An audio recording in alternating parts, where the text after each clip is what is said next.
Mae yna digon yn digwydd yn dos yn rhan eisiau y prif gylch. Ie, wrth gwrs, y Pencampwriaeth Gwrywaidd yn mynd i'r march. Llan Morlais Reigen.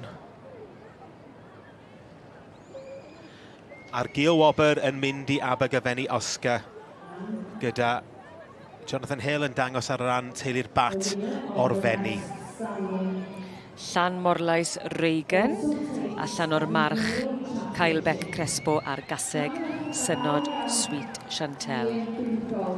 Thomas Davies a Hannah Broom yn berchen ar y buddigol, ar gwryw buddigol. Mae Tom a Hannah wedi cael dipyn o lwyddiant yn dangos y march yma a wedi bod yn agos iawn ar sawl y chlysur yma'n hyn. Ac yn amlwg wedi yn ennill heddiw ac mae'r teulu Tom wedi bod ynghlwm ar Merlod a'r cobiau Cymreig ers amser hir. Paul Davies, Brydfa Pontedawe, mae Will ei frawd a'i chwaer hefyd. Maen nhw gyd yn cadw cyffelyr diddordeb ac Tom yn meddwl dipyn a Hannah, maen nhw'n meddwl dipyn o'r ebol o'r march yma, mae'n ei ddeud. A mae hwnna'n gweud yn dweud pob peth, beth mae'r rhosglwm a'r garden yn ei olygu. Mae'n cynrychioli y byddin y sy tu ôl i drefnu, i weithio, i baratoi a chreu, wel, march môr ardderchog. Ie, yn union, yn union.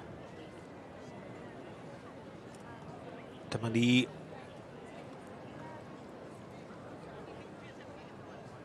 ac yn dangos. Tom wedyn, wel, maen nhw eisiau rithro ymlaen, felly dwi'n gweld y cesig yn dod i lawr Abergyfenni Lady yn red, allan i dan Welsh Lady yn dod i gystadlu am y brif Pencampwriaeth. Maen nhw'n ymuno ar meirch yma yn y prif gylch. A Tom Davies i hunan yn arwain.